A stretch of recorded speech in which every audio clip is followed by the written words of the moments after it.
Fala aí, pessoal. Tudo beleza? Peraí.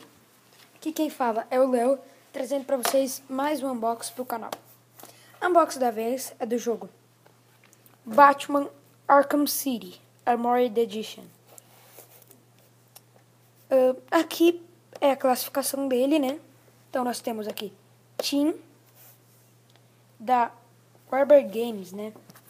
É Warner Bros. Games.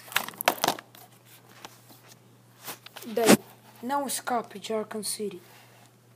Eu não vou ficar lendo tudo, tá? Mas aqui fala algumas coisas. Então, aqui nós temos o jogo. E o jogo aqui é para adolescentes, como eu disse. E foi produzido nos Estados Unidos, ou seja, a versão americana. Então aqui, como eu comprei lá fora, não tem capinha externa.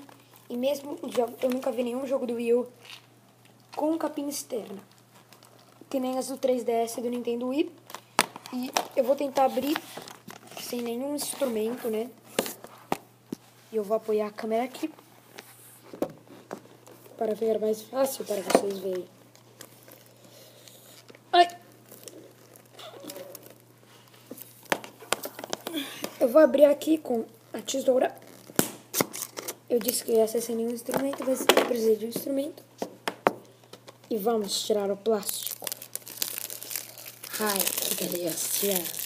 Adoro tirar o plástico.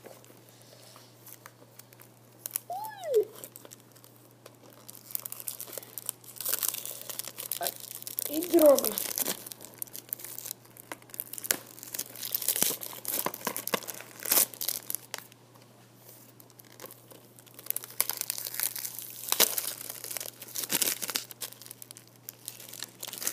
Tá, né? Desarrumei tudo aqui, mas tudo bem. Aqui está o plástico. Vamos botar aqui no canto. E caiu um folhetinho já.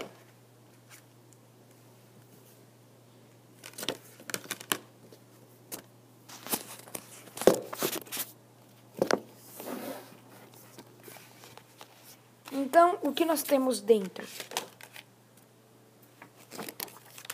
Nós temos aqui um folheto, né, chamado We Can Be Heroes. Nós podemos ser heróis. Tá um pouco escuro, né? Temos aqui um manual, que não é um manual. Aqui nós temos Batman Arkham City Armored Edition. Aqui o selo do Wii U, né? Aqui o logo do game. Muito bom. Então, hoje nós iremos começar esta série. Então, vamos guardar aqui tudo. Então, esse foi um rápido unboxing pro canal. Então, tchau. Falou. Até a próxima.